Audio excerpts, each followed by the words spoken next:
और लीजिए मलूक नागर जी अब आ गए हैं, एक डॉक्यूमेंट्री सरकारी और मलूक नागर बोलूंगा। अच्छा चलो।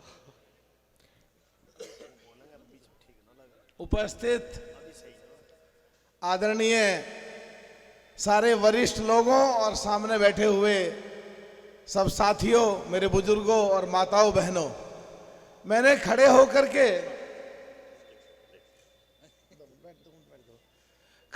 के माइक इसलिए ले लिया कि दूसरे की सभा में तो भाई हमारा माइक छोड़ता ही नहीं है, यहां भी खुद ने ही कब्जा कर रखा भट्टे ने। और एक दिन सलाह मशवरा हो रहा था कि फोटो ऐसे अच्छा आएगा, तो अमिताभ बच्चन की तरह बाल भी नकली रख लिए और पतला भी हो गया भाई हमारा। फालतू बात नहीं करोगे बिल्कुल। पहले ही कह दी आपने, पर गंजा नहीं कहा होगा।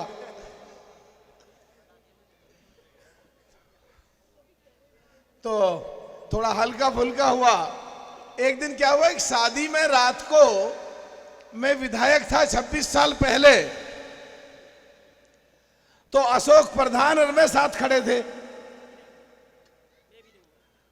वो केंद्रीय मंत्री थे, मैं विधायक था, दोनों थोड़ा थोड़ा आकड़ में थे हम।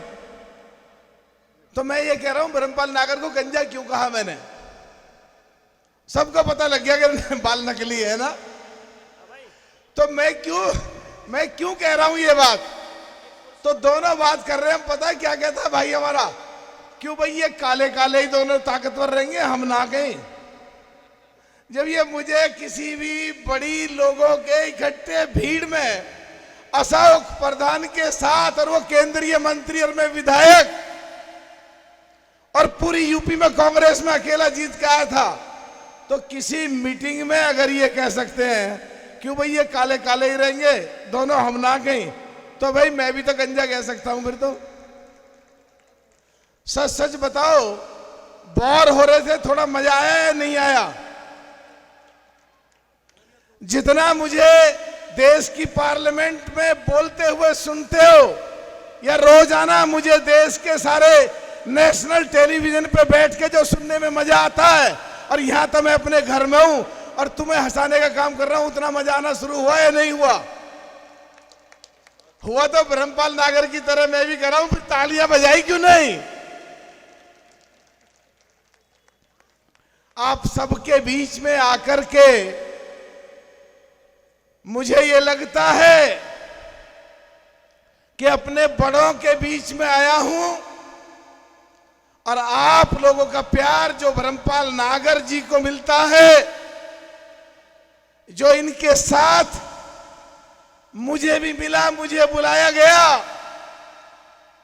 और आपका ब्रह्मपाल नागर जी को यहां हम कुछ भी कह लें, देश की बाउंड्री पे 1200 किलोमीटर से ज्यादा हिंदुस्तान और पाकिस्तान की बाउंड्री पे जब शाम को रेडियो चलती है तो ढूंढते हैं ब्रह्मपाल नागर की रागनी होनी चाहिए। ब्रह्मपाल नागर वो शख्सियत है, आपके लिए तो सामान्य है, आपके लिए तो सामान्य गायकार है, आपके लिए तो सामान्य कलाकार है, आपके लिए तो आपका ब्रह्मपाल है, लेकिन देश में बहुत बड़ी एक शख्सियत ब्रह्मपाल नागर की है।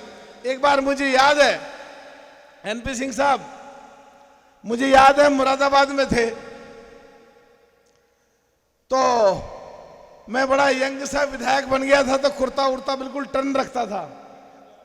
नहीं, अभी तो मैं थोड़ा बुढ़ा हो रहा हूं, पैंट कमीज पहन के जवान बनने की कोशिश कर रहा हूं। ब्रह्मपाल नागर की तरह काले कर रखे, अन्य बहुत ज्यादा सफेद है अंदर से। तो एक ने कहा, नागर साहब क्या हाल चाल है, हाथ करके ऐसा, तो मुझे लगा मेरी तरफ हाथ आ रहा, मैंने हाथ आगे करा, तो हाथ मेरी तरफ आगे से चला गया और ब्रह्मपाल नागर के जाके हाथ में जुड़ गया।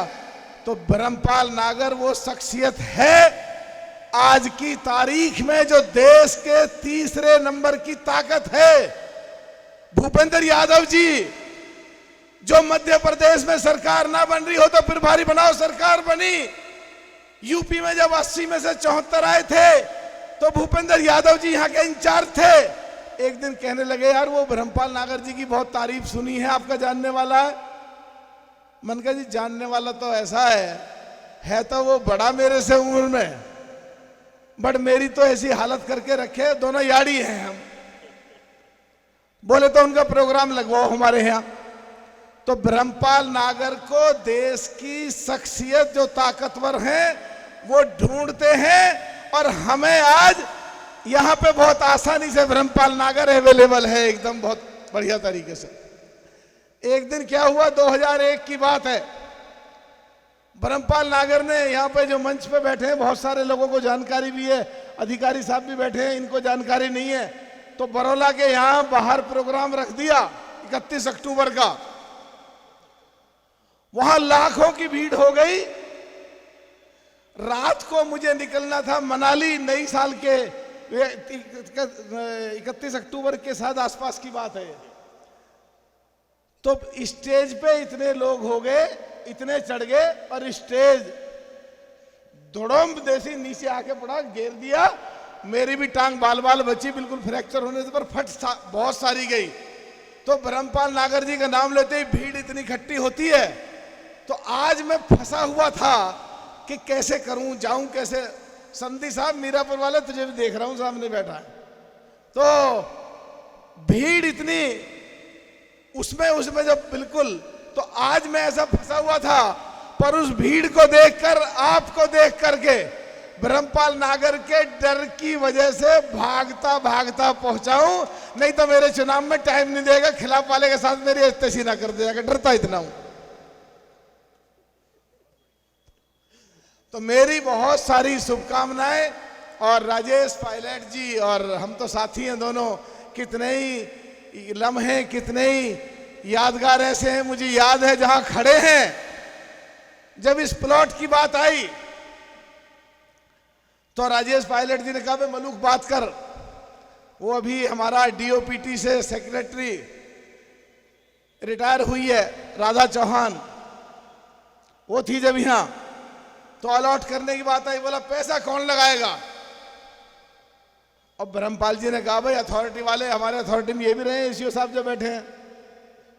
हमने कहा, भाई इसमें जरूरत पड़ेगी तो पैसा हम लगाएंगे, उसको देने थोड़ी पड़ रहे थे। हमने लेटर हेड पे लिख के दे दिया, प्लॉट अलॉट हुआ, और गांव के लोग अपनी सांस्कृतिक देहाती रागनियों का जो आज इंस्टीट्यूशन है, ब्रह्मपाल नागर जी को बार बार बधाई कि पूरे देश के लिए एक देश के लिए जो संगीतकार तैयार करके, जो संगीतकारों की जो पौध ये पैदा कर रहे हैं, वो पूरे देश में देश की संस्कृति को जिंदा कर रही है। और वो हमारे देश की संस्कृति उत्तर प्रदेश में भी, और देश में मोदी जी को, और उत्तर प्रदेश में योगी जी को मजबूती देने का काम कर रहे हैं। बहुत बहुत मुबारकबाद, बहुत बहुत शुक्रिया, बहुत बहुत धन्यवाद। अरे तो महेश शर्मा जी बड़े भाई हमारे गेट पे आ रहे हैं। अब तो माइक को छोड़ूंगा नहीं जब तक महेश शर्मा जी यहाँ ना आ जाए। भाई महेश शर्मा जी बीच में आ रहे हैं, मैं आपसे प्रार्थना करूंगा कि महेश शर्मा जी का ताली बजा करके स्वागत करा जाए। महेश शर्मा जी आपके लाडले सांसद स्टेज पे आ गए हैं, दोनों भाई गले मिल रहे हैं, तालियां बजा करके स्वागत करें। भाई मैं अपनी बात को समापन की तरफ ले जा रहा था, महेश जी को देख करके शर्मा जी को रुक गया था। तो बहुत बहुत सारी मुबारकबाद आपको भी, और बहुत सारी मुबारकबाद ब्रह्मपाल नागर जी को भी। और ब्रह्मपाल नागर जी जहां कहेंगे हम तो वहीं एकदम खड़े दिखाई देंगे। बहुत बहुत धन्यवाद, बहुत बहुत शुक्रिया। माननीय मलूक नागर जी ने अभी मेरी पोल खोली और मुझे गंजा बता दिया, जबकि हिंदुस्तान का सबसे बड़ा गंजा मलूक नागर है। क्योंकि जितनी खाल ये मीडिया की उधेड़ते हैं, उतने नेताओं की उधेड़ते हैं।